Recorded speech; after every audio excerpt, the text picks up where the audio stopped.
दोस्तों नमस्कार। आप लोगों के लगातार निवेदन आ रहे थे इस कैटासोल इंजेक्शन के बारे में कि सर हमें जिस तरीके से आप डिटेल से समझाते हैं, समझाने का तरीका आप लोगों को पसंद आया, इसलिए आप सभी को धन्यवाद। तो जिस तरीके से डिटेल से मैं हर इंजेक्शन को डिस्क्राइब कर रहा हूं, उसी तरीके से इसको मैं कंप्लीट डिटेल आपको दूंगा ताकि एक वीडियो देखने के बाद कोई भी शंका, लेटेस्ट जानकारी आपसे पीछे ना रहे। तो देखिए, अगर हम बात केटोसाल की करें तो थोड़ा सा इस पर चलते हैं, आपको स्क्रीन पर भी दिखाई दे जाए तो अच्छा रहेगा। ये कुछ इस तरीके की वाइल आती है जो कवर में पैकिंग है। यहाँ आपको कुछ चीज़ें निकलेगी, एक यहाँ अंदर पेपर निकला है, लीफलेट्स, और एक ये इस तरीके की वाइल है जिसके अंदर इस कलर में आपको ये दवा दिख रही है। जी हाँ, यही है केटोसाल।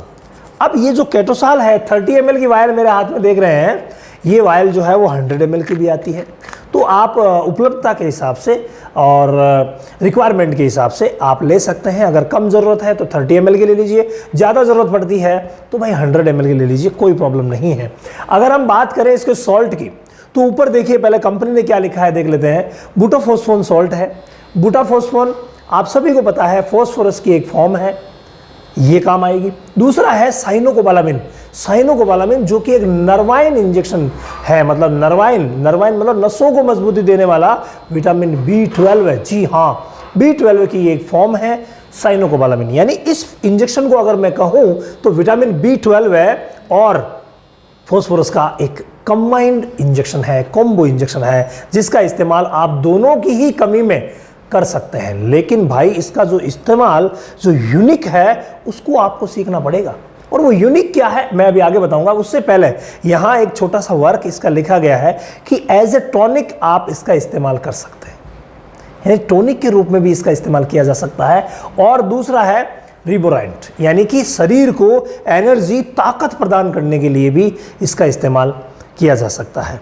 तो कंपनी कि अगर हम बात करें तो इलेंको नाम यहाँ नए जो आया है, इलेंको नाम आया है, लेकिन ये एक ऐसा प्रोडक्ट है जो अपने दम पर चल रहा है, यानी अपने नाम से चल रहा है, कंपनी के नाम से नहीं शायद।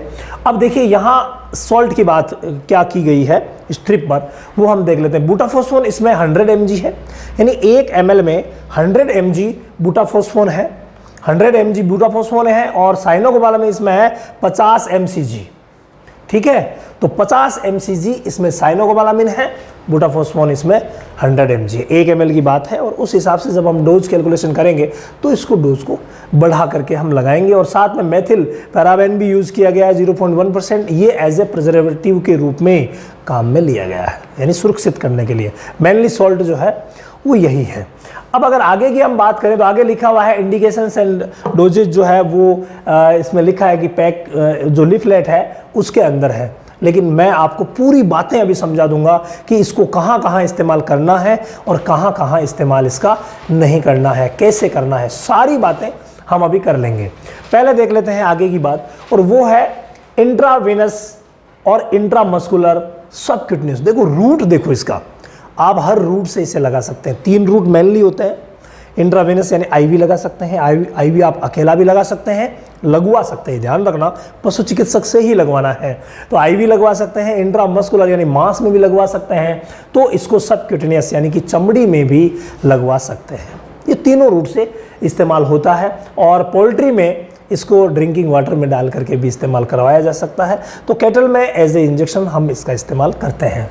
इसके अलावा not for human use, animal treatment use only, warning जो है वो दी गई है ही है कि वेटनरी प्रैक्टिशनर जो रजिस्टर्ड है वही इसका इस्तेमाल करें। स्टोर जो है वो आप जो कर रहे हैं वो ड्राई पैलेस में करें, डायरेक्ट सनलाइट से इसको बचाएं, बच्चों से इसको बचाएं। विड्रोल पीरियड, कोई विड्रोल पीरियड इसका नहीं पाया गया है। अगर हम बात इसके काम की करें तो भाई चमत्कारिक रिजल्ट है, और इसका काम ऐसा है जो यही करेगा, दूसरा नहीं कर पाएगा। और वो काम सबसे प्रमुख इसका जो इस्तेमाल होता है वो होता है स्ट्रेस में। स्ट्रेस यानी कि तनाव, किसी भी तरीके का तनाव हो, सबसे बड़ा तनाव पशुओं में जो देखा जाता है वो है फ्रेंड ट्रांसपोर्टेशन का। यानी जब एक जगह से दूसरी जगह लंबी यात्रा करके किसी पशु को किसी गाड़ी में लाया जाता है तो उस समय इसकी इंपॉर्टेंस बहुत ज़्यादा बढ़ जाती है। इसके बगैर वो स्ट्रेस में आ ही जाएगा। यानी ट्रांसपोर्टेशन स्ट्रेस जो है उसके लिए इसका प्रमुख उपयोग किया जाता है।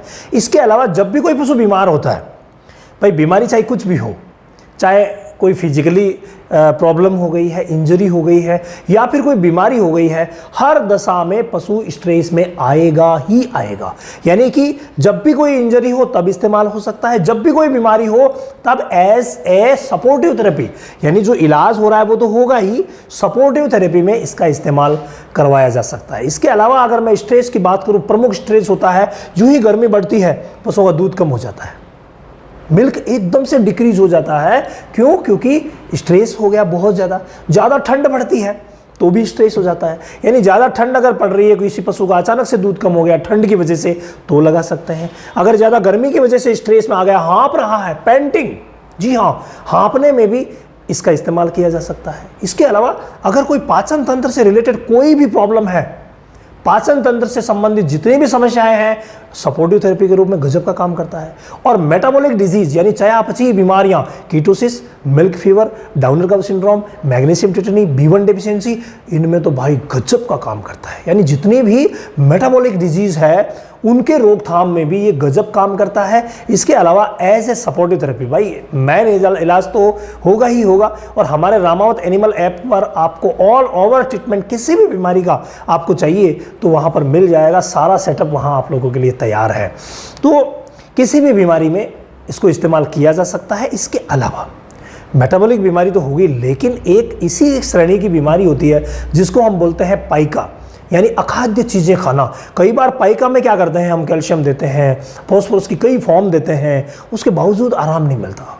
पशु ये अजाई चीज़ें यानी कि अखाद्य चीज़ें खाना नहीं छोड़ता, वहाँ भाई इसका रिजल्ट बहुत ही शानदार रहता है। इसके अलावा पोषक तत्वों की जहाँ कमी होगी, देखिए ये तो सिर्फ फॉस्फोरस और विटामिन B12 का ही है, लेकिन इसका जो अंदरूनी रोल है वो बहुत ज़्यादा है। अन्य पोषक तत्वों के अवशोषण में भी ये मदद करता है, अन्य जो विटामिन और मिनरल्स है उनके अवशोषण में भी मदद करता है। यानी कि दूसरों की कमी हो गई है तो भी ये गजब का काम करेगा। इसीलिए इसका इस्तेमाल हम एनीमिया में भी करते हैं, यानी जब SB लेवल डाउन हो जाता है, खून की कमी हो जाती है, चाहे वो खून की कमी किसी कारण से हुई है, चाहे इंटरनल या एक्सटर्नल ब्लीडिंग हुई, चाहे इंजरी हुई, चाहे सर्जरी हुई, या फिर प्रोटोजोन डिजीज हुई, हर सूरत में इसका इस्तेमाल बहुत ही गजब का वर्क देता है। इसके अलावा आपको लगता है कोई भी पशु लंबा बीमार है तो साहब 4 दिन हो गए, वहाँ इसकी ज़रूरत रहेगी उसे ठीक करने के लिए, ये बहुत ज़्यादा ज़रूरी चीज़ है। इसके अलावा कमजोरी महसूस कर रहा है पशु, थोड़ा सा चलता है जितने में थकान महसूस करता है, तो कमजोरी, थकान, उसमें ताकत देने के लिए इस्तेमाल कर सकते हैं। कई बार जो रेसिंग वाले जो घोड़े या रेसिंग वाले जो पशु होते हैं ना, तो वहाँ पर इसका इस्तेमाल किया जाता है। इसके अलावा कभी आप देखते हैं कि पशुओं में कभी क्या ज़्यादातर यही मिलता है, इनफर्टिलिटी यानी बांझपन की शिकायतें, रिपीट ब्रीडिंग यानी समय पर एक तो होती है एनेस्ट्रस यानी कि हीट में नहीं आना, एक होती है रिपीट ब्रीडिंग यानी रिपीट होते रहना। तो दोनों ही कंडीशन में गजब का वर्क है भाई इसका। एज ए सपोर्टिव थेरेपी दोनों ही कंडीशन में ये बहुत ही अच्छा काम करेगा। इसके अलावा जब भी बात इम्यूनिटी की आती है ना, इम्यूनिटी बढ़ाने के लिए भी इसका रोल जो है वो बहुत ही शानदार है। अगर हम बात करें छोटे पशुओं में डोज की, तो छोटे पशुओं में इसको 2 से 5 ml लगाना सही रहता है। जो काप होते हैं जैसे 100 किलो के आसपास के हैं तो उनको आप 8 से 12 ml लगवा सकते हैं। इसके अलावा भाई बड़े जानवरों में इसका इस्तेमाल 10 से शुरू होता है, 25 ml तक किया जा सकता है। बड़े से बड़ा जानवर भी हैं तो 25 ml इसका इस्तेमाल किया जा सकता है। अगर हम बात प्रेगनेंसी की करें तो प्रेगनेंसी में ये बिल्कुल सेफ़ है, कोई दिक्कत नहीं है। प्रेग्नेंट जानवरों को हर स्टेज में लगाया जा सकता है। अगर हम बात टेम्परेचर की करें तो कोई दिक्कत नहीं है, जहाँ पर विटामिन B12 और फॉस्फोरस की कमी होती है हर टेम्परेचर पर इसका इस्तेमाल करवाया जा सकता है। छोटे बच्चों में भी करवा सकते हैं तो बड़ों में भी करवा सकते हैं। तो इस तरीके से एक चीज़ और मैं बताना भूल गया कि हड्डियों की जो बीमारियाँ होती है ना, जैसे ऑर्थराइटिस हो गया या मान लीजिए कि कोई दूसरी बीमारी भी हड्डी की हो गई, हड्डियों की बीमारियों में ये बहुत गजब का काम करता है। अगर हम बात इसके रिपीट की करें कि सर रिपीट कितने दिन से करें, तो अगर आप किसी गंभीर बीमारी की अवस्था में ही यूज कर रहे हैं उस समय इसको 3 दिन तक कंटिन्यू लगवाया जा सकता है। इसके अलावा जैसे पाइका हो गया या मान लीजिए कोई लंबी बीमारी चल रही है, दूध कम हो गया है या इनफर्टिलिटी की शिकायतें हैं या इम्यूनिटी बढ़ानी है, तो ऐसे में आप इसका इस्तेमाल सप्ताह में 2 बार करवा सकते हैं। इसे सिर्फ दिन में यानी 24 घंटे में एक ही बार लगाना होता है, एक ही बार पर्याप्त होता है। तो भाई सपोर्टिव थेरेपी का राजा हम इसको इसीलिए कहते हैं क्योंकि हर बीमारी में एज ए सपोर्टिव थेरेपी बहुत ही गजब का वर्क ये करता है। इसके अलावा आपको कौन कौन से इंजेक्शंस के बारे में जानकारी चाहिए, डिटेल जानकारी और हमारे द्वारा दी गई जानकारी आपको कैसी लग रही है और क्या आपकी तरफ से कोई फीडबैक हो तो ज़रूर कमेंट करके बताइएगा। और बहुत बहुत धन्यवाद जो आप इतना पसंद कर रहे हैं, इतना लाइक कमेंट और शेयर कर रहे हैं। बिना कहे इतने सब्सक्राइबर बढ़ना और हमारा डीडी रामाउत चैनल तो अब 1 मिलियन पर पहुंच गया है, ये सब आप लोगों के प्यार ही का नतीजा है। धन्यवाद।